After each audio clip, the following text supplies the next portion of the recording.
Hello বন্ধুরা, সবাইকে আমার তরফ থেকে জানাই শুভ বিকাল। এখন বাজে 4টে আর আমি 4টের সময় দেখো বৃষ্টি পড়ছে। আজকে বেরিয়ে পড়েছি অনেক দিন পর তোমাদের সঙ্গে অনেক কিছু শেয়ার করব। দেখো, দেখতে থাকো পুরো ভিডিওটা। আর দেখো বৃষ্টি পড়ছিল, সেই জন্য আমি ছাতা নিয়ে বেরিয়ে গেছি। আর এখানে দুর্গাপুজোর প্যান্ডেল হচ্ছে, খুব সুন্দর হবে। তোমরাও যদি দেখতে চাও আমাদের এখানে আসতে পারো।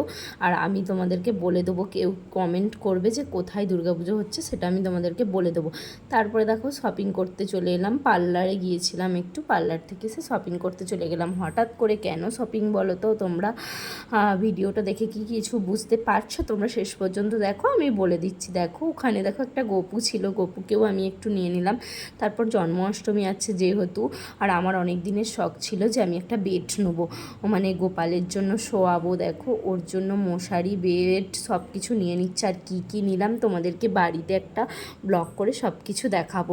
দেখো, আর আমি সব কিছু কিনে নিচ্ছি। আর আসতে না আসতে আমার মেয়ে দেখো ব্যাগ ধরে টানাটানি করছে আমাকে। ওদের চাইলি যে মাম্মাম কি এনেছে সেটা নিয়ে ওদের ব্যস্ততা। দেখো ওরা দুজনে, আমি বলছি কিছু আনিনি কিছু আনিনি, ওরা বলছে না কি এনেছে। দেখো আমার ব্যাগ খুলছে।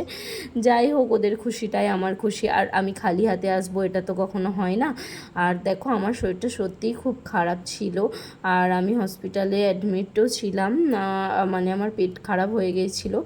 তারপরেই তোমাদেরকে এই ব্লগটা আমরা দিচ্ছি। মানে তারপরে আমি স্বাদের অনুষ্ঠানে যাব মামিকে, সেই জন্যই আমি শপিং করতে গেছিলাম। আর তোমরা পর ব্লগে সব কিছু দেখতেই পাবে। আর দেখো আমার মেয়ে মেহেন্দি করবে বায়না করছে। আমি যদিও একটা মেহেন্দি কিনে নিয়ে এসেছিলাম, ভাবলাম করব, তারপরে ভালো লাগছিল না, সেরকমভাবে করিনি। যাই হোক, একটুখানি করেছিলাম, তারপর আমার মেয়েকে করে দিচ্ছি। দেখো আমার মেয়ে কতটা এক্সাইটেড মেহেন্দি করা নিয়ে। আমার মতনই সাজুগুজু করতেও ভালোবাসে, আর আমিও ওদেরকে নিয়েই থাকতে ভালোবাসি যদিও। আর ভিডিওটা যদি ভালো লাগে লাইক করে দেবেন, চ্যানেলটাকে সাবস্ক্রাইব করে দেবেন। বাই, নেক্সট ভিডিওতে আবার আসছি।